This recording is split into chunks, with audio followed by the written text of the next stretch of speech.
Olá, boa tarde, boa noite, bom dia, não sei que hora você está assistindo essa gravação. Para vocês que vieram aqui ver online, sejam bem-vindos e bem-vindas a todos. Estou muito feliz por a gente já está na nossa terceira aula de, é, de resolução de questões. Então está sendo muito legal. A gente está revendo os assuntos, a gente está podendo focar em assuntos, conhecer esses micro assuntos que fica dentro de grandes temas, que normalmente a gente não olha na hora que está estudando, mas cai na questão. E é na questão que a gente vai desdobrar, entender, compreender, como é que a banca pede. Nessa terceira aula a gente está vendo história do Enem, a história no Enem, porque é muito legal quando a gente entende esses assuntos que caem no Enem, porque o Enem cobra assuntos diferentes. O Enem cobra um entendimento maior, vai te exigir habilidades. Habilidades que você tem para responder a prova do Enem, tu responde qualquer prova, né? Mas sem mais enrolação, porque a gente aí já passou quase 10 minutos, né, desde o começo da aula. E até eu disse, porque a internet aqui não estava muito boa, então eu tive que demorar um pouquinho para acessar, e até me desculpem por isso, mas bora lá entender tudo. Nós paramos na questão 7 de 16. Então, por isso, a gente vai agilizar um pouquinho mais rápido para a gente pegar todas as questões. Vambora lá, né, meu povo? Então, vamos lá. Esse aqui é um jornal. Só me lembra, pessoal, a gente viu essa questão, viu, né? Essa aqui, essa 8 das 12 tábuas. Não, vimos não. Vamos lá. A gente viu questões de vários temas relacionados ao Enem de lá para cá. Então vamos ver outros temas também. Essa aqui é uma questão relacionada à Roma Antiga. É um dos assuntos que a gente normalmente estuda primeiro, né? Normalmente a gente estuda lá no primeiro ano. Então o que ela vai cair vai te exigir um pouquinho mais. Na federal é a primeira prova, é a primeira fase, ela vai ter isso aqui. Então você precisa ficar espertinho nisso aí. Vamos lá.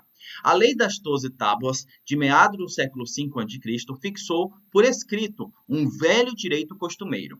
Então, primeiro, a lei das 12 tábuas, minha gente, não era algo surreal, não foi algo, nossa, como foi um desenvolvimento, não foi. A lei das 12 tábuas colocou no papel, digamos assim, o que já era um costume. A lei das 12 tábuas é o que eu falei para que eu sempre falo, pessoal, quando você pega história antiga, você pega legados. São os legados que são mais importantes para nós. O que são os legados da Roma antiga? A língua, religião e também o direito. Então, se você vai fazer direito ou conhece alguém que faz direito, você pode ter certeza que ele estudou a lei das 12 tábuas, porque pega toda a tradição e coloca por escrito. É o primeiro, digamos assim, código civil do mundo, onde coloca como que a gente tem que seguir. É o primeiro código de leis, beleza? Então, vamos lá.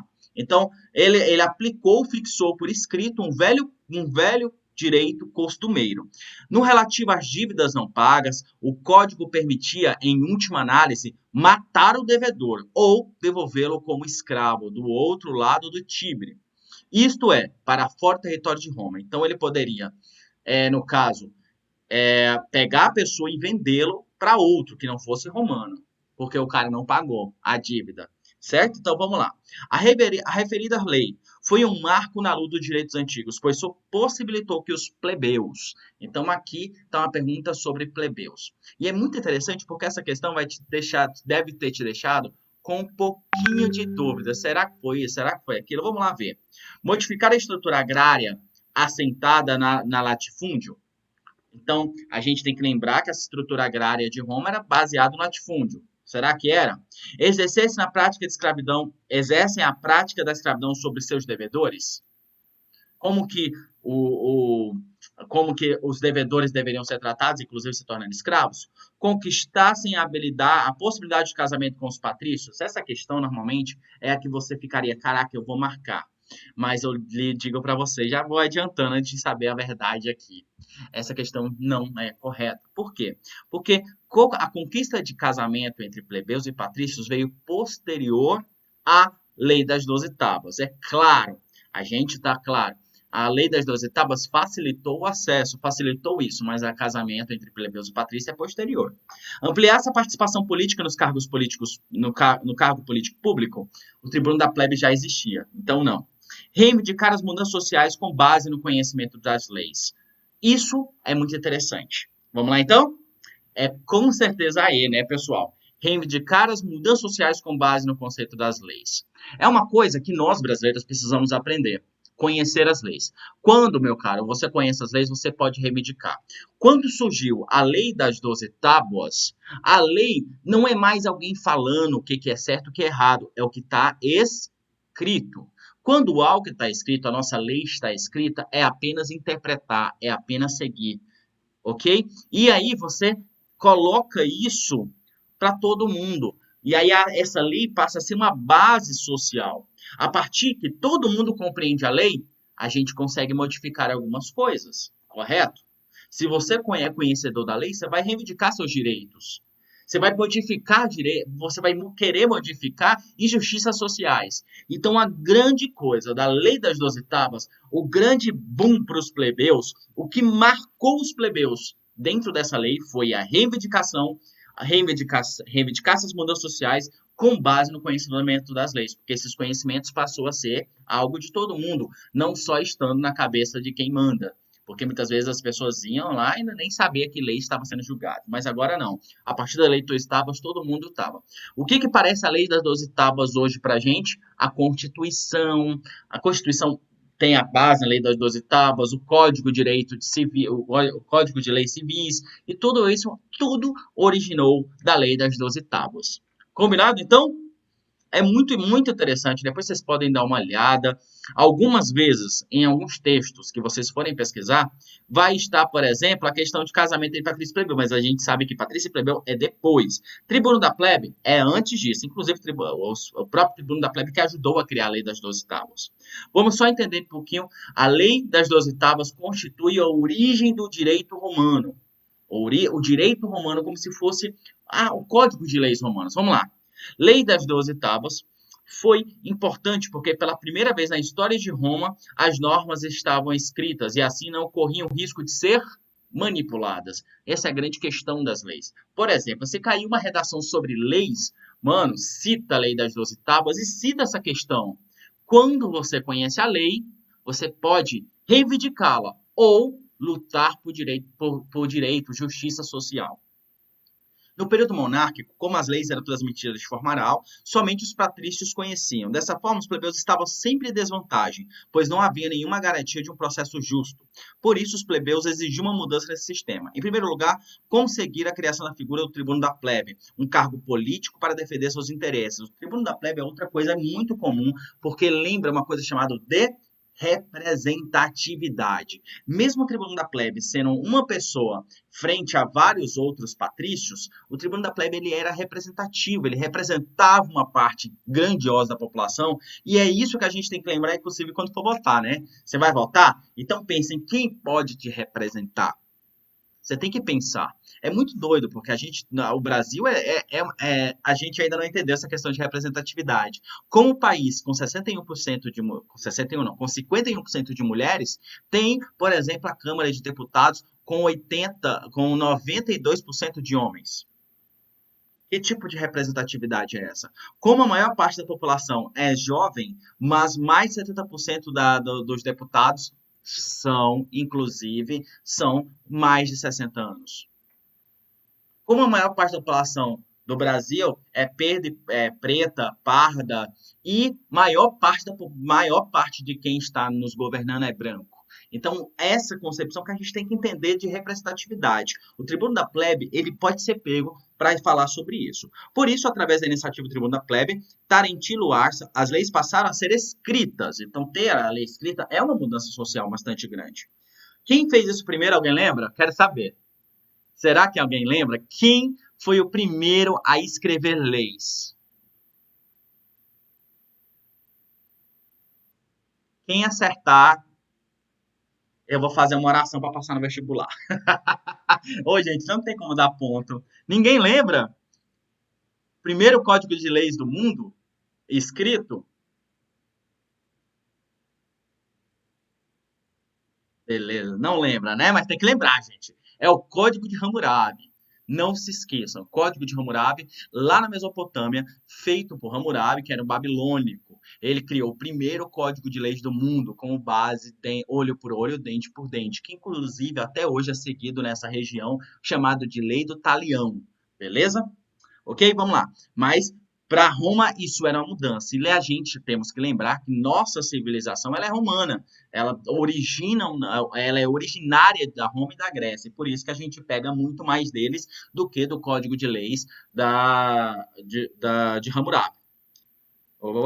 Um trio de magistrados foi a Atenas a estudar a legislação que vigorava naquela cidade. A fim de aprendê-las, elaboraram um código-lei para os romanos. Igualmente, a lei das 12 tábuas, leis não haviam sido feitas pelos deuses e, por sim, por seres humanos. Dessa maneira, se buscava qual fosse igual para todos, evitar privilégio e injustiça. Essa é a grande diferença do Código de Leis romanos, que origina lá em Atenas, para o Código de Hammurabi. Código de Hammurabi eram leis que eles colocavam como se fossem divinas. Tipo, você poderia falar, professor, mas o primeiro código de leis a gente poderia falar que eram os 12 mandamentos, mas também é divino. A grande diferença do código ou a lei das 12 tábuas é que são escritas por homens, para homens, e coloca todo mundo como igual. Todo mundo tem direito a acesso à lei e pega pela lei, é responsável, tem direitos e deveres perante a lei. Essa é a grande diferença, gente. Porque a nossa Constituição, ela é escrita por Deus ou por homens? Por homens. As nossas leis é escrita por Deus ou por homens? Por homens. E essa é a grande diferença da lei das 12 tábuas e do Código de Hammurabi, que eu estou apontando para cá, porque eu não sei por quê. Mas vamos lá. Vamos lá? Vamos partindo para a próxima? Alguma dúvida, gente? Na lei das 12 tábuas, eu trouxe uma explicação muito arrojada, com bastante explicação através desse pequeno texto, que eu tenho certeza que pelo menos compreender, você compreendeu. Se compreendeu, por favor, dá um joinha bem aí para me passar para frente. A Kiana acertou, não estava olhando, Kiana. A negócio, o chatzinho, me desculpa, você acertou, Hammurabi, estava certinho, Kiana. Então, se puder passar para frente, eu vou passar para frente, beleza? Vou seguindo em frente, porque atrás vem gente. Vamos lá, então. Enem 2012, pergunta 9. É verdade que nas democracias o povo parece fazer o que quer, mas a liberdade política não consiste nisso. Beleza, se liga aí. A gente sempre fala que a gente defende a democracia. A democracia é liberdade. Mas você tem liberdade na democracia? É uma das questões que mais está sendo questionadas. Lembrando que alguém assistiu uma coisa que eu indiquei lá no Twitter, lá no Instagram, chamada Dilema nas Redes? Uma das coisas que eles... É um documentário na Netflix. Pessoal, assistam esse documentário. Por que eu estou falando, pedindo pelo amor de Deus para vocês assistirem?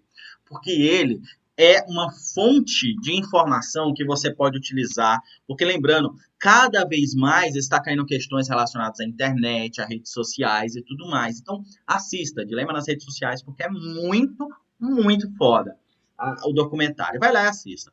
Eles falam direto que a democracia está ruindo graças às redes sociais. Então você pode dar uma lida e entender essa concepção de redes sociais e democracia em mundo real, digamos assim, que ele vai te ajudar. Deve-se ter sempre presente em mente que é independência e que é liberdade. Uma coisa é ter liberdade, outra coisa é independência. A liberdade é o jeito de fazer tudo que olha, se liga aí, tudo que as leis permitem. Se um cidadão pudesse fazer tudo o que elas proíbem, não teria mais liberdade, porque os outros teriam tal poder. Então, liberdade não é agir fora da lei, não é ser fora da lei. Isso não é liberdade. Porque quando você age fora da lei, você também está vulnerável para que outros façam a mesma atitude com você, não é? Então você não faz. Então, de acordo com isso, quem escreveu isso? Está no livro do Espírito das Leis de Montesquieu. Montesquieu, a gente tem que lembrar que é um filósofo iluminista. Uma das coisas que mais ele fala, por exemplo, é a divisão de poderes em executivo, legislativo e judiciário. Montesquieu era a favor de uma monarquia monarquia constitucional, onde o rei reina, mas não governa, né? Ele é um dos caras que também que vai pensar nisso. Ele é iluminista, então está dentro dessa concepção de iluminista que conversa, que pensa sobre liberdade, sobre igualdade, sobre razão e tudo mais, o que eles vão questionar é essa luz da razão que é tão importante. Das características da democracia ressaltada por Montesquieu, diz respeito às quais características a qual ele está fazendo referência no texto. Não é uma questão difícil. Vamos lá, então.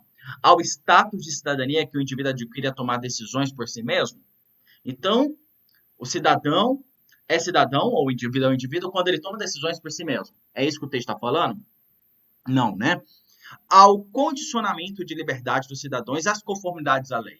A gente pode muito bem falar que é isso aqui, mas vamos para frente. A possibilidade de o cidadão participar no poder, e nesse caso, livre submissão das leis.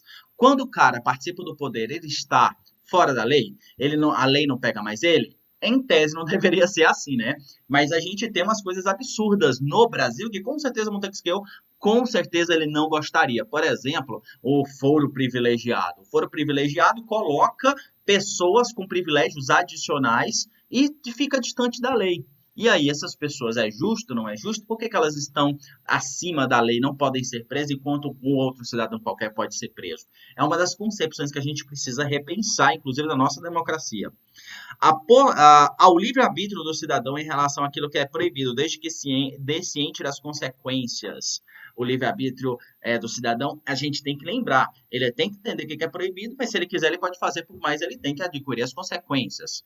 É uma texto interessante, mas tem a ver com o texto? Ao direito do cidadão exercer sua vontade de acordo com seus valores pessoais. Filosoficamente, isso não faz nem sentido, né, gente? Então, a gente não é cidadão através de valores pessoais. A sociedade está em cima disso. Então, só pode ser uma mesmo, né? Ao condicionamento da liberdade dos cidadãos à conformidade à lei. Nós temos que agir conforme a nossa lei. Você é livre para seguir a lei. Se caso você não segue a lei, obviamente você vai ser preso. Mas ser livre não significa estar sobre a lei, ok? É claro que isso é extremamente questionável, totalmente questionável. No entanto, é o que Montesquieu fala. Vamos entender um pouquinho mais sobre isso, beleza? Vamos lá. Montesquieu, ele nasceu em 1689 e viveu até 1755. Ele fez parte da primeira geração de iluministas. Defendia a ideia de divisão do governo em 3 poderes dependentes, legislativo, executivo e judiciário, em sua obra mais conhecida, O Espírito das Leis, de 1748. A gente pratica isso no Brasil? Pratica. Executivo é o presidente. Legislativo é a Câmara dos Deputados e o Senado.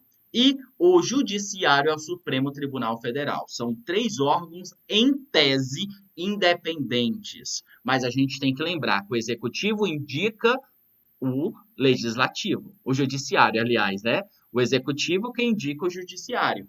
Os juízes do Supremo Tribunal Federal indicados pelo Executivo. O Executivo está abaixo do Legislativo, porque o Legislativo está ali controlando, em tese, o Executivo. Por isso que a gente viu nas nossas ditaduras, diversas vezes, o Executivo fechando o Judiciário e fechando o Legislativo também, porque ele queria governar sozinho. Mas, de acordo com Montesquieu, esses poderes independentes, você tem uma democracia. Democracia é todo mundo livre para seguir a lei, todo mundo igual à lei. Vamos lá entender. Os 3 pilares do iluminismo, que é as 3 coisas que a gente tem no iluminismo, que é mais importante para entender Montesquieu. A razão justifica algumas ações, especial no momento político da política da época, a explicação racional sobre a natureza, a filosofia e a história. Eu até brinco que um iluminista nunca passa frio porque ele está sempre coberto de razão. Eu sei que você tá morrendo de rir aí, meu querido, mas eu queria ver seu riso. Gente, eu tô com saudade de vocês. Quero ver a força de vocês o mais rápido possível. Vamos lá. O segundo pilar. Deixa eu só desligar aqui. Desculpa. O segundo pilar do iluminismo. Estamos escutando, gente?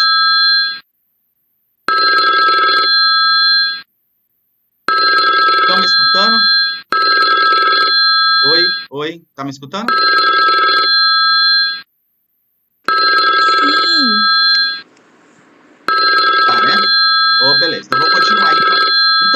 segundo pilar do iluminismo, minha gente, segundo pilar, deixa eu botar aqui, segundo pilar do iluminismo é a liberdade. É exatamente o que Montesquieu falou. Defesa de ser livre para ir e vir, além do progresso que isso traria o indivíduo a ser consciente. Quando você é livre, você age conforme a razão. Mas Montesquieu e vários outros vão definir o que é liberdade. Né? Terceiro, o avanço, ou também chamado de progresso, não só intelectual, mas como essência para a sociedade também, compactuando com o progresso da ciência e o pensamento racional. Então, a liberdade da razão nos leva literalmente a esse progresso, a esse avanço social, filosófico, intelectual, político e tudo mais. Beleza? Então, esses são os três pilares do iluminismo, a qual Montesquieu ele falava. Outros iluministas, Voltaire, Descartes, Kant, são grandes iluministas que, inclusive, Kant, inclusive, caiu, acho que foi ano passado, na prova da UF. Então, iluminismo é um dos assuntos que eu amo falar, porque é um dos assuntos que mais é uma revolução, eu digo até que é uma revolução intelectual que vai transformar a história da humanidade. Se a gente é independente, se a gente lutou por independência, é graças ao iluminismo. O iluminismo vai causar grandes mudanças na mentalidade das pessoas, que vai partir para revoluções, como a Revolução Industrial, Revolução Francesa e outras revoluções que vai vir depois do iluminismo, todos através desse pensamento de racionalidade, liberdade e avanço. Vamos lá? Um meme aqui que até brinquei com vocês já. Ei, sabe por que um iluminista não passa frio? Não, porque ele está sempre coberto de razão. E aí, um iluminista sendo brilhando perante. Aí a gente tem que lembrar, né? Por que a gente chama de iluminismo, né? Por que a gente chama de iluminismo? Por quê? Porque eles acreditavam que a Idade das Trevas, a Idade Média, era a Idade das Trevas, a escuridão da razão. E que a razão seria a luz para as trevas. Então, quando você pega a enciclopédia, por exemplo, ou outras gravuras do iluminismo, você vai sempre ver uma imagem de luz, levando a luz, a razão, sendo como se fosse um sol, tá ligado? Então é muito interessante. Lembrando que a grande diferença do iluminismo para o Renascimento é que o Renascimento ele não fala de separação do Estado e da religião. Ele não luta contra o absolutismo, ele não luta contra os abusos ou, digamos assim, o fundamentalismo religioso. Já os iluministas eram a favor da separação do Estado e da religião. Os iluministas são a favor de uma democracia, de uma liberdade. Os iluministas são a favor de educação para todos, coisa que não se falava até então. Então, eles vão criar um conceito de igualdade, liberdade e tudo mais, que vai impulsionar a tudo e a todos. Vamos seguir em frente? Pergunta número 10. Falta só 16, pessoal. Então, vamos lá. Falta só 6, aliás. A relação do Estado brasileiro com o movimento operário e sindical, bem como as políticas públicas voltadas para as questões sociais durante o primeiro governo da era Vargas, são temas amplamente estudados pela Academia Brasileira em vários aspectos. São também os temas mais lembrados pela sociedade quando se pensa no legado varguista. Então, ele está falando o caso de movimento operário, sindicato e Vargas. Você sabe qual é a relação desses três? Trabalhistas, os trabalhadores, os operários, o sindicato e Vargas. Vamos lá, então.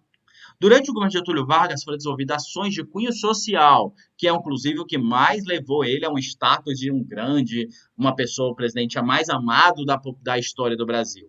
Dentre as quais destaca a. Então, basicamente, a pergunta é: qual a relação, qual foi o desenvolvimento de cunho social de Getúlio Vargas que impactou esse âmbito social dos sindicatos e dos operários? Vamos lá. Disseminação de organizações paramilitares inspiradas em regimes fascistas europeus? Não.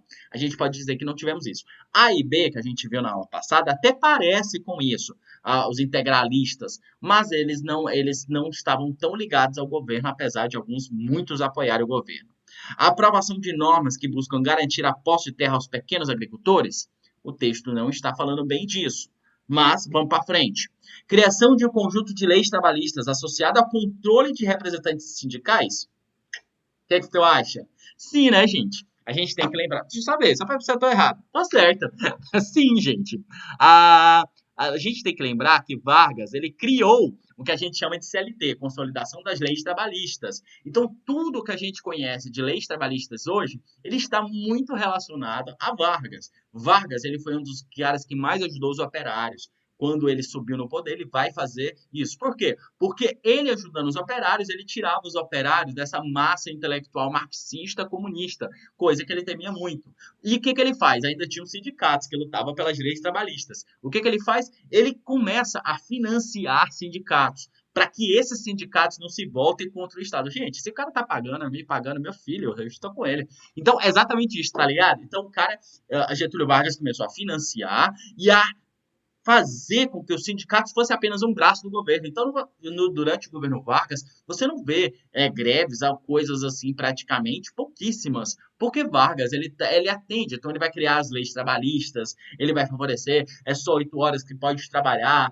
tem que pagar, tem que ter um salário mínimo. Essas leis trabalhistas a qual a gente gosta, se agarra bastante nelas, são criadas durante o governo Vargas. Lembrando que essas mesmas atitudes de favorecer o trabalhador, para que afaste essa grande massa operária de ideais comunistas, o regime militar também vai utilizar, vai favorecer os trabalhadores em algumas leis trabalhistas para afastá-los de pensamentos marxistas e comunistas no geral.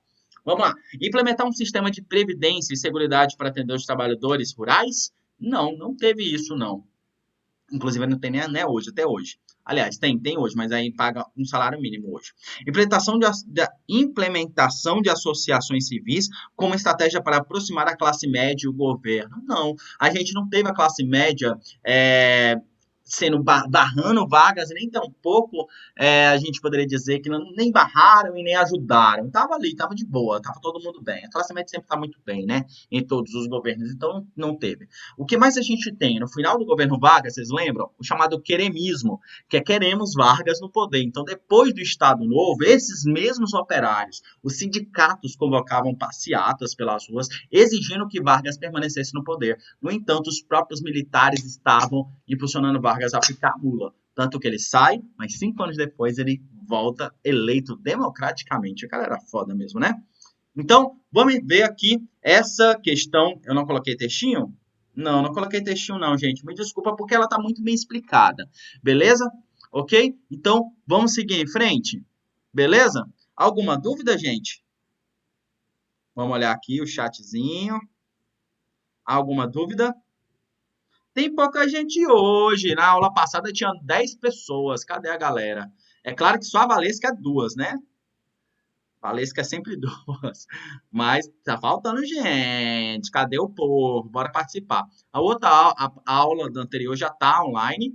E daqui já tá no YouTube. Daqui a pouco, quando terminando essa, eu já posto também. Vambora! Pergunta número 11. Vamos lá? A Inglaterra pedia lucros e recebia lucros. Tudo se transformava em lucros. As cidades tinham uma sujeira lucrativa. Suas favelas, lucrativas. Sua fumaça, lucrativa. Sua desordem, lucrativa. Sua ignorância, lucrativa. Seu desespero, lucrativo. As novas fábricas e os novos alto-fornos eram como pirâmides. Mostram mais a escravidão do homem que seu poder. Quem escreveu isso foi Deane e a Revolução Industrial.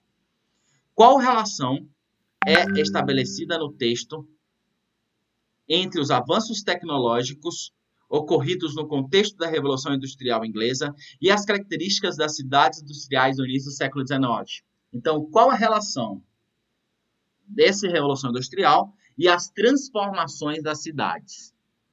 O que você marcou? Lembrando que, professor, eu não marquei a questão correta. Você pode me explicar? Cara, você pode usar o chat, pode utilizar o áudio, que eu estou aqui para isso. Não quer mandar agora? Não tem problema. Manda depois no WhatsApp, que eu vou te ajudar a responder da forma para você entender da melhor forma possível. Vamos lá, então. A grandiosidade dos prédios onde se localizam as fábricas revelava os avanços da engenharia e da arquitetura do período, transformando as cidades em locais de experimentação estética e artística. Será? Então, as cidades passaram a ser um exemplo de experimentação estética e artística durante a Revolução Industrial? Não. Lembram? Uma coisa que eu sempre gosto de lembrar, tem filmes que mostram isso, mas eu adoro lembrar quando o filme Mulher Maravilha, quando ela chega em Londres, o primeiro, né? Só tem um primeiro, né? Ela chega em Londres, ou vê Londres com sua chaminés, e ela fala, que negócio horrível. Um outro filme que mostra muito Londres nesse processo de revolução industrial é um que saiu agora na Netflix, Enola Holmes. Assistam, Enola Holmes. Assista Enola Holmes porque mostra esses pensamentos de revolução industrial durante o filme. É muito legal. A facilidade de se estabelecer relações lucrativas transformava as cidades em espaços privilegiados para a livre iniciativa, característica da nova sociedade capitalista. Será isso? O texto está falando disso? O desenvolvimento do método de planejamento urbano aumentava a eficiência do trabalho industrial. Não, gente. A gente tem que lembrar que houve, depois da Revolução Industrial, um boom de população. A população passou a ser mais urbana, o que fez um crescimento desordenado e a população começou a fazer muito mais filhos. Então, houve a densidade, o mundo é antes e depois da Revolução Industrial. A gente tem que lembrar também que da Revolução Industrial para cá, nós já consumimos mais de 60% dos recursos naturais do planeta. Então, a gente realmente, a Revolução Industrial tem seus lados positivos, com maior oferta de produção, maior oferta de produto, o desenvolvimento da sociedade, facilitou a vida da sociedade, mas ela tem seus lados ruins, como, por exemplo, a degradação da natureza após a Revolução Industrial, sempre para o lucro. Então, por que que ninguém, as pessoas falam, gente, não bora parar de desmatar? Não, não, a gente não pensa em parar de desmatar, parar de queimar, porque o lucro sempre vem primeiro.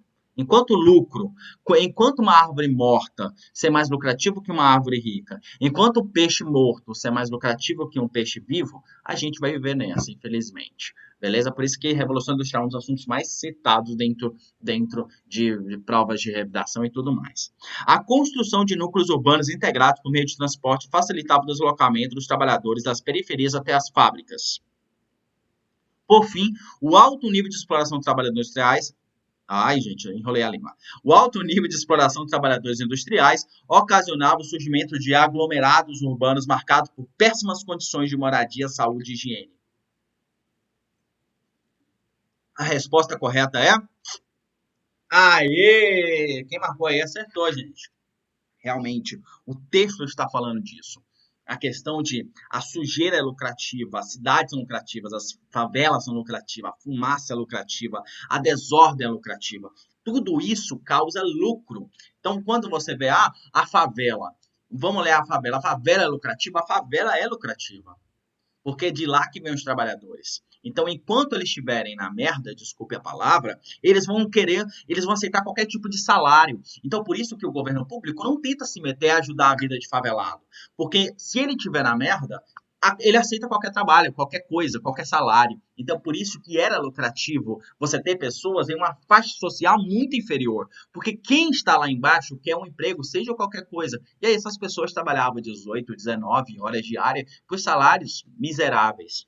Então, a resposta correta, com certeza, o alto nível da exploração dos trabalhadores industriais, que era absurdamente a carga horária, o salário, lembrando que trabalhava criança, mulher e adulto, todo mundo, surgimento de aglomerados urbanos, as cidades passaram a crescer desordenamente, completamente desorganizada após a Revolução Industrial, e as péssimas condições de moradia, saúde e higiene após a Revolução Industrial. É claro que muito se modificou. As moradias estão melhores? Estão, não nas favelas, né? A saúde depois da Revolução Industrial deu um boom? Sim, mas não para o mais pobre. A higiene após a Revolução Industrial melhorou muito? Com certeza, mas não para o mais pobre. Ainda você tem as favelas, são os principais lugares, as favelas, as periferias, são os principais lugares que a saúde não chegou, ou a higiene, ou a moradia ainda não chegou de fato com igualdade. Lembrando que isso está na Constituição, que é direito, mas não temos isso. Não temos isso de fato. Vamos pensar Boa Vista, você pode morar no centro, até pode ter esgoto, água encanada e tudo mais. Mas quanto mais longe você for, mais você vai ver que essas coisas citadas é real. Nem todo mundo tem. No entanto, quem trabalha aqui é de lá, é de longe. As empregadas domésticas é de longe, não é daqui. Porque aqui que eu digo centro, onde está mais perto, é os ricos. Os pobres, aqueles que vêm de longe para trabalhar e aceitam qualquer emprego. Ok, tá bem explicado, pessoal? Gostaram da explicação? Quase chorei aqui, né, gente? Eu sempre já brinquei, né, que a Revolução Industrial, elas são um dos assuntos mais citados das redações, porque tu pode meter uma Revolução Industrial em qualquer assunto. Tá falando de internet, taca a Revolução Industrial. Tá falando de destruição da natureza, taca a Revolução Industrial. O entendimento de Revolução Industrial pode muito bem te ajudar. Cara, eu lembro uma vez eu falando sobre isso.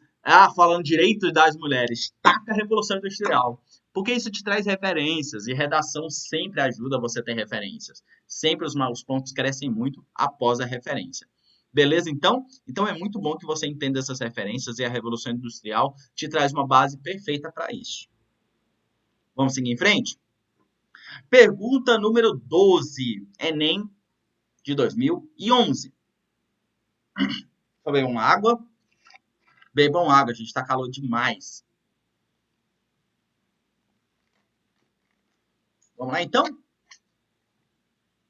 Acompanhando a intenção da burguesia renascentista de ampliar seu domínio sobre a natureza e sobre o espaço geográfico através da pesquisa científica e da invenção tecnológica, os cientistas também iriam se atirar nessa aventura, tentando conquistar a forma do movimento, do espaço, a luz, a cor e a mesma expressão de sentimento. O livro é O Renascimento. Você pode até não ter entendido o texto, mas automaticamente o tema, o nome a referência vai te ajudar a entender. Então, o texto está fazendo uma relação o quanto a burguesia participou do processo de renascimento. A gente tem que lembrar que a burguesia ela começa a desenvolver-se na Baixa Idade Média, a partir do ano 1000, né? Essa burguesia começa a crescer. Certo? Essa burguesia começa a desenvolver, no entanto, ela é criticada, porque a burguesia não estava dentro do status, não estava dentro da sociedade estatificada do feudalismo. Então, essa burguesia começa a modificar essa sociedade a seu bel prazer. Primeiramente, o Renascimento. O Renascimento, a gente pode dizer que é a primeira transformação social causada pela burguesia. Lembrando que toda revolução após com exceção, a gente poderia falar com exceção da Revolução Industrial, Revolução Cubana e Revolução Chinesa, essas revoluções socialistas, com exceção das revoluções socialistas, a gente poderia dizer que toda revolução ela é burguesa. A burguesia transformando a sociedade para atender seus interesses, beleza? Basicamente o texto está falando disso. Vamos lá seguir. O texto apresenta um espírito de época que efetuou também a tradução artística, marcada pela constante relação entre. Então, em relação à arte, essa arte burguesa criada durante o Renascimento, ela tinha uma relação, ela fazia essa relação de quê? Fé e misticismo, ciência e arte, cultura e comércio, política e economia ou astronomia e religião. Você vai lembrar do Galileu, algumas coisas assim. Mas vamos lá? Ciência e arte. Por que ciência e arte? Porque um dos focos, uma das características do Renascimento é o cientificismo, essa ciência em busca desse conhecimento. Esse cientificismo, a qual eles renascem lá de Aristóteles. Inclusive, eu acho que semana passada teve uma questão sobre isso e eu cheguei a colocar um texto sobre isso. Esse cientificismo. A ciência vai passar para dentro da arte durante o Renascimento. Você pode pegar várias artes que elas vão mostrar essa concepção de ciência. Vamos pegar Da Vinci, por exemplo, que pintava o homem nos seus detalhes. Você pega o homem vitruviano, tem todos os gominhos, todas as partes do corpo, tudo ali belo. Obviamente, a ideia de trazer isso, a ideia de mostrar o corpo, pintar animais, pintar a natureza, essa questão de arte e ciência se misturando. Certo? É uma das concepções da burguesia. Por que a burguesia fez isso, professor? Por que a burguesia ganhava? Distanciar, separar a religião. Toda a arte, até o Renascimento, era em prol da religião, só se pintava Deus, santos e demônios, né? Digamos assim. Após o Renascimento, começa a se pintar pessoas, começa a se pintar seres humanos. E essa é uma das grandes diferenças. Oi, Juliana, seja bem-vinda. Chegou um pouquinho atrasada, mas tem nada não, né, Cia? Bora chegar mais cedo nas próximas aulas. Então vamos seguindo. Mas tá gravado, Ju, então não se preocupe não que tá gravado, beleza? Então vamos lá. Oi, prof. Oi, tá gravada a aula, depois você assiste Só toda, tá queria te bom? ver mesmo, já vou ter que Ai, sair. obrigado. Nem me arrumei. Ai, mas eu vou assistir depois. Beijos. Beijo, até mais. Até mais. Dá um oi pro Au Au. Então, gente, essa questão de ciência e arte sempre esteve ligada, e a burguesia ela vai investir nisso porque a gente tem que lembrar que a burguesia é a grande financiadora da arte no Renascimento. Eles que vão criar esse conceito de arte ser vendida, porque até então a arte era apenas religiosa. Então a arte vai começar a ser vendida, vai começar a ser encomendada, e a burguesia vai falar como eles querem a arte. E aí vai começar, inclusive, a financiar artistas a desenharem o que eles quiserem. Então a grande questão, a arte vai passar a ser comercial a partir do Renascimento, graças ao investimento da burguesia. Vamos por essa questão, gente, eu acho dificílima e preciso de um pouco mais de atenção sua, beleza? Ela traz questões que cara, super recorrente em vestibulares. Todos, principalmente da federal. Sempre vai cair uma questão relacionada a abolicionismo, escravidão. Então você precisa entender muito bem, principalmente essa concepção de abolicionismo, o que aconteceu. Vamos lá para os textinhos, ok? Em todo o país, a Lei de 13 de maio de 1888 libertou poucos negros em relação à população de cor. A maioria já havia conquistado a alforria antes de 1888, por meio de estratégias possíveis. No entanto, a importância histórica da Lei de 1888 não pode ser mensurada apenas em termos numéricos. Lembrando que apenas 2% da população, quando ocorreu a Lei Áurea, era escrava. Apenas 2%. O impacto que a extinção da escravidão causou numa sociedade constituída a partir da legitimidade da propriedade sobre a pessoa não cabe em cifras. Então, Albuquerque, no jogo de simulação, a cidadania, a abolição e cidadania do negro no Brasil, ele está falando essa relação. Por mais que tenha sido poucos escravos alforriados, conseguido a sua liberdade após a Lei Áurea, a grande diferença é o Estado brasileiro falar: gente, nós não iremos mais aceitar um ser humano possuir outro. Tá ligado? Dentro de uma sociedade onde achava isso natural. Lembrando que fomos o último país das Américas a abolir a escravidão. Por quê? Porque fomos um dos primeiros a utilizá-los. Fomos um dos que mais utilizou a escravidão. Texto 2. Nos anos imediatamente anteriores à abolição, a população livre do Rio de Janeiro se tornou mais numerosa e diversificada. Os escravos, bem menores que antes, e com os africanos mais aculturados, certamente não se distinguem muito facilmente dos libertos e dos pretos e pardos livres, habitantes da cidade. Também já não é razoável presumir que uma pessoa de cor seja provavelmente cativa, pois os negros libertos e livres poderiam ser encontrados em toda parte. Quem falou isso? Achou a visão da liberdade, uma história das últimas décadas da escravidão na corte. Então, o que Charhoub está falando nesse texto? Ele está falando assim que quando você chega perto, já no final dos anos 80, de 1880, a gente não sabe distinguir um negro liberto e um negro escravizado, porque essa concepção de o negro já ser escravo já não tinha mais, não fazia sentido, porque tinha muito mais libertos, muito mais negros inseridos dentro da sociedade, vivendo como pessoas livres e cidadãs de fato, do que necessariamente cativos. Então não tinha como. Então a sociedade já estava em compreender esse processo. Vamos lá. Sobre o fim da escravidão no Brasil. O elemento destacado no texto 1, que completa os argumentos apresentados no texto 2. Eu odeio esse tipo de pergunta. É a ou a, né? Variedade das estratégias de resistência dos cativos. Controle jurídico exercido pelos proprietários. Inovação social representada pela lei. Ineficácia prática da liberdade ou significado político da abolição? Só sobra lógica, né? Significado político da abolição. Um texto, se você fosse apenas pelo texto 1, você poderia marcar C, inovação social representada pela lei. Mas era como que esses dois textos, o que ligava esses dois textos, e era o significado político da abolição. A abolição tem um papel social muito maior do que as cifras que ela vai trazer.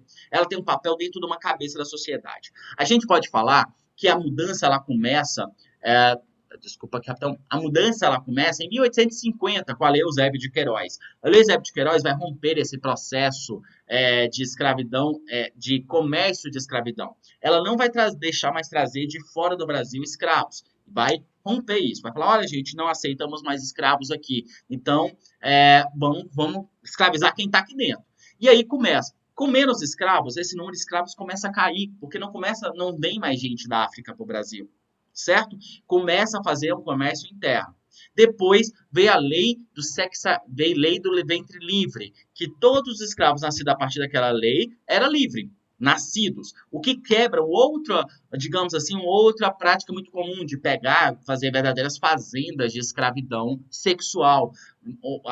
Várias mulheres, os homens engravidavam várias mulheres diferentes para fazer filhos escravos. A lei do ventre livre vai romper essa mentalidade também. Porque, gente, desculpa falar, mas é muito real. Tinha pessoas que obrigavam as mulheres na primeira menstruação, a menina já era obrigada. Ela era praticamente estrupada para ter filhos, para ter o máximo de filhos possível na sua vida, para manter essa sociedade escravocrata. Então, isso é muito triste no Brasil. A Lei Eusébio de Queiroz, ela é um avanço, mas ela também trouxe esse tipo de prática para o Brasil. A Lei Eusébio de Queiroz vai tentar romper com isso, é claro. Já falei para esse professor, o escravo não era liberto automático, ele tinha que trabalhar até os seus 21 anos na fazenda como, digamos assim, como o protetorado do seu senhor. Depois o cara nem tinha onde ir, porque toda a sua família era escrava. Então, só que a gente tem a simbologia das leis.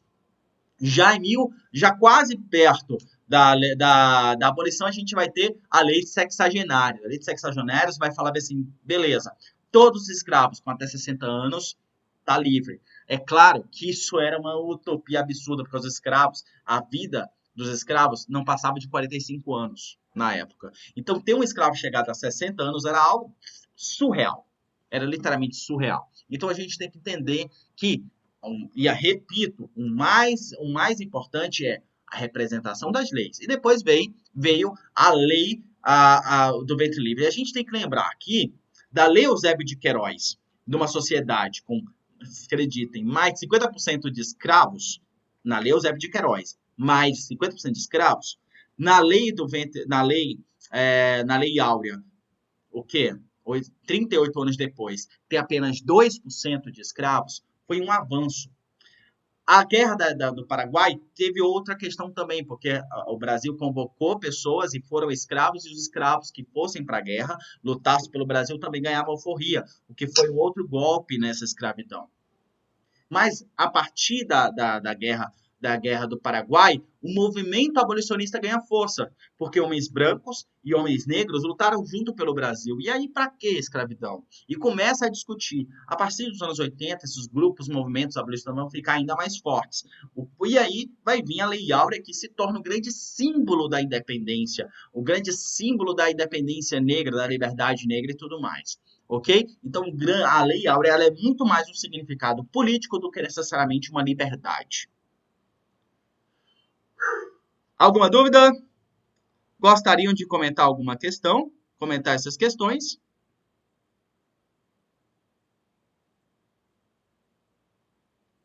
Alguém? Não? Então, vou seguir em frente, minha gente. Espero que vocês estejam entendendo todinho aqui. Epa! Saiu alguém, não saiu? Só tá Valesca, Kiane e Vitória. Saiu alguém, não saiu? Mas vamos seguir em frente, né? Vamos lá, vamos voltar para a aula. Ok. Em nosso país, queremos substituir o egoísmo pela moral, a honra pela probidade, os usos pelos princípios, as conveniências pelos deveres, a tirania do modo pelo império da razão, o desprezo, a desgraça pelo desprezo ou vício, a insolência pelo orgulho, a vaidade pela grandeza da alma, o amor ao dinheiro pelo amor à glória, a boa companhia pelas boas pessoas, a intriga pelo mérito, o espirituoso pelo gênio, o brilho pela verdade, o tédio da volúpia pelo encanto da felicidade, a mesquinharia das grandes e pela grandeza do homem. Quem fez isso foi a Revolução Francesa. É um texto sobre a Revolução Francesa, exatamente, a vida privada da Revolução Francesa, a Primeira Guerra. Muito bom esse livro da vida privada. Então, tem vários, inclusive a vida privada na Idade Média, que é muito bom. O discurso de Robespierre, no dia 5 de fevereiro de 1794, da qual o trecho transcrito é parte, relaciona-se a qual dos grupos políticos envolvidos na Revolução Francesa. Quem foi Robespierre? Alguém lembra? Robespierre é líder dos jacobinos. Os grandes revolucionários. Eles vão tomar o poder por um longo tempo, chamado desse período de terror jacobino. Não se esqueçam. Esse momento que os jacobinos tomam o poder é chamado de terror jacobino. Porque eles começaram a usar a guilhotina mais de 100 vezes por dia, guilhotinando todo mundo que era contra a Revolução Francesa. Inclusive, o próprio Robespierre foi decapitado. Tá ligado? É muito doido, né, velho? Vamos lá. A alta burguesia que desejava participar do poder legislativo francês com força política dominante, a alta burguesia queria participar, lembrando que a burguesia fez parte da Revolução Francesa. O clero francês que desejava justiça social era legada à alta burguesia. Não, com certeza não. A gente temos que lembrar que a Revolução Francesa foi o primeiro Estado laico do mundo, separação do Estado da religião. Há militares oriundos da pequena e média burguesia que derrotaram as potências rivais e queriam reorganizar a França internamente. A nobreza esclarecida, que em função de seu contato com os intelectuais iluministas, desejava extinguir o absolutismo francês. Não. Aos representantes da pequena e média burguesia das camadas populares, que desejavam justiça social e direitos políticos. Qual que vocês marcaram? Vamos lá? Com certeza, aos representantes da pequena e média burguesia e das camadas populares que desejavam justiça social e direitos políticos.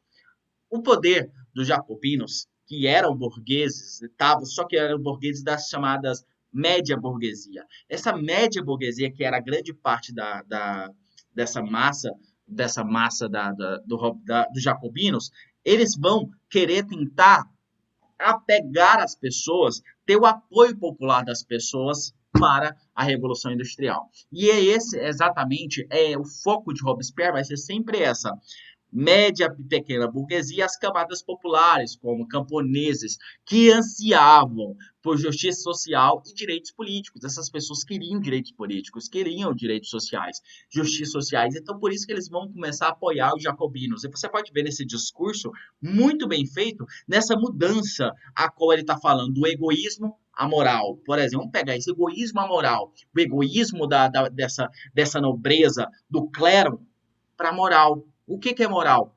Somos todos iguais. Ok? Então, essa mudança. Então, Robespierre, além de estar falando para essa população, para essa faixa social mais pobre, para essa faixa social que era renegada dos direitos sociais, renegada de participação política, está falando que eles também teriam que mudar esse pensamento, que a França estava em transformação. Alguma dúvida? Opa! Alguma dúvida, gente, que gostariam de comentar dentro dessa questão? Vou continuar. Epa, já tá tarde, gente. Eita, lasqueira. Eu não sei porque os slides estão sendo os textos que eu coloquei nas questões. Eu acho que eu peguei um outro slide, não sei o que pode estar acontecendo, mas eu estou explicando porque eu já tinha feito tudo. Vamos lá, falta só uma questão. O encontro entre o velho e o mundo novo, que é descoberto... deixa eu ver se é isso mesmo. O encontro do velho e o mundo novo, que descoberta de Colombo tomou possível, é um tipo muito particular. É uma guerra ou a conquista. Como se dizia então? É um mistério e um mistério continua, o resultado do combate. Por que a vitória fulgurante e os habitantes da América eram tão superiores em número aos adversários e lutaram contra o próprio solo? Se nos limitarmos à conquista médica, a mais espetacular, já que a civilização mexicana é a mais brilhante do mundo pré-colombiano, como explicar que Cortés, liderando centenas de homens, tenha conseguido tomar o reino de Montezuma, que dispunha de centenas de milhares de guerreiros? Aquela pergunta que todo mundo faz quando estuda as conquistas espanholas. Conquistas. O roubo espanhol, ou o genocídio, as guerras espanholas contra os americanos. Como que a população americana era extremamente superior, perdeu uma população tão inferior para os espanhóis em tamanho. E é aquela muita coisa que a gente se fala, né? Aquela que a gente, às vezes, alguns filmes mostram. O número do exército não define guerra. O que define guerra são estratégias e as armas. No contexto da conquista, conforme a análise apresentada no texto, uma estratégia para superar a disparidade levantadas foi o que os espanhóis utilizaram para equilibrar a disparidade numérica dessas pessoas. A. Implantar as missões cristãs entre as comunidades submetidas. Então, eles tentavam converter primeiro para depois conquistar.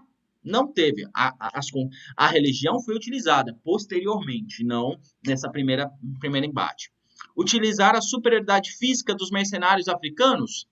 Não. Os mercenários africanos não foram utilizados dentro desse processo de conquistas espanholas. Exploração às rivalidades existentes entre povos nativos? Poderia até ser. Foi utilizado, mas não era um dos principais, mas foi utilizado também. Mas vamos lá. Introduzir vetores que disseminavam doenças endêmicas, gente. Comprar terras para enfraquecimento de teocracias autóctones? Não. Então só pode ser explorar as rivalidades existentes entre os povos nativos. Muito comum. Era utilizado. A gente poderia até falar, introduzir vetores para a disseminação de doenças epidêmicas. Essas duas são as únicas que você poderia ficar ali em dúvida. No entanto, essas doenças trazidas não era a única ou a principal arma. Muito se fez, Cortés ele fez um acordo com Montezuma de derrotar algumas tribos ao redor, alguns povos ao redor, dando armas para Montezuma conquistar. Montezuma conquistou e depois perdeu a coroa para o próprio Cortés. Então você tem esses acordos. Aconteceu a mesma coisa com os Incas. Os Incas também foi dessa forma. Eles primeiro fazem acordos, fazem eles guerrearem entre si e depois tomam a coroa. E dessa forma, as doenças foram utilizadas? Com certeza doenças foram utilizadas, mas a gente pode colocar em menor grau do que foi essas rivalidades, explorar as rivalidades. Lembrando aqui, a gente tem que lembrar que os portugueses também fizeram isso com o Brasil, fizeram isso na África. Era uma prática muito mais comum para portugueses do que espanhóis. A galera tá ali uma lado da outra, né, gente? Então essas rivalidades sempre foram utilizadas. A gente pode ver essas mesmas rivalidades no Brasil, utilizadas pelos portugueses, fazendo acordo com alguns índios para combater outros índios que estavam atrapalhando a exploração. Ok? Depois todo mundo rodava, porque eles pensavam que receberiam alguns privilégios, mas na verdade não tinha privilégios nenhum, rodava mesmo. Vamos para a última questão. A aula já passou um pouquinho da 1 hora, mas não tem problema que vocês estão para estudar, né, gente? A soberania dos cidadãos dotados de plenos direitos era imprescindível para a existência da cidade-estado. Segundo os regimes políticos, a proporção desses cidadãos em relação à população total de homens livres podia variar muito, sendo bastante pequena nas aristocracias e oligarquias de maiores democracias. A cidade-estado clássica, eles estão falando de quê? Das polis gregas, beleza? As polis, ou cidades gregas. O cidade-estado de antiguidade clássica, a proporção de cidadãos descrita no texto, é explicação pela adoção de seguintes critérios para a adoção de política. Então, para ser cidadãos nessas cidades, o que ele precisava ser? Hoje, eu sou cidadão, você é cidadão. Cidadão, ela é universal, certo? Mas, dentro das polis, o que era ser cidadão? Como é que era feita essa questão de cidadão? Deixa eu ver. Controle de terra, liberdade de culto, igualdade de gênero, exclusão dos militares ou exigência de alfabetização.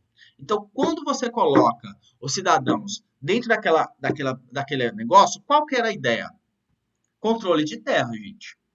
Por quê? Vamos lá. Qual eram os critérios para ser cidadão, por exemplo, em Atenas?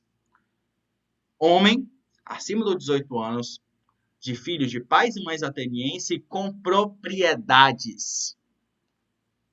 Se você for para Esparta, o que é ser espaciata?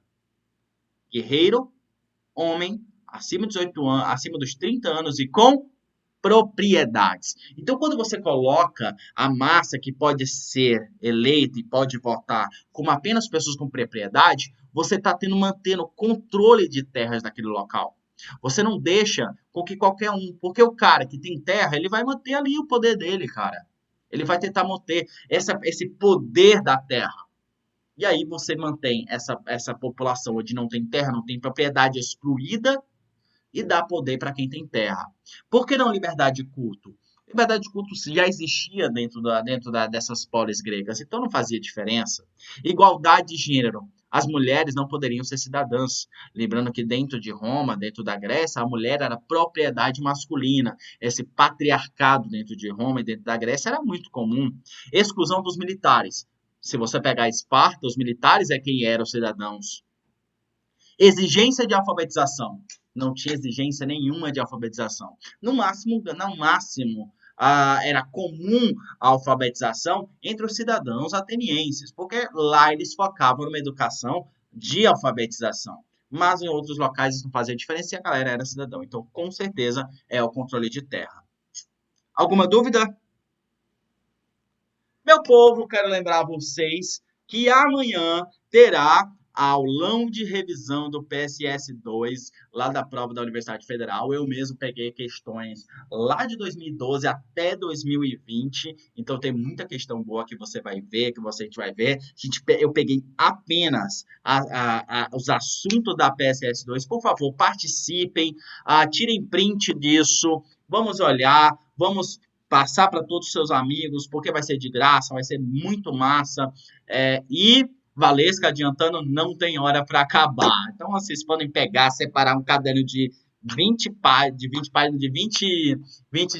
20 matérias, aquelas lapas, porque vai ter muita coisa para anotar, muita coisa para fazer, vai ser engraçado, vai ser divertido, vai ser muito legal e você tem que participar. Beleza? Então amanhã, no dia 3 de outubro, o aulão de revisão. Não deixem de participar porque vai ser muito legal. Então, para você que está vendo essa gravação, muito obrigado por estar comigo até aqui e a gente se vê na próxima aula.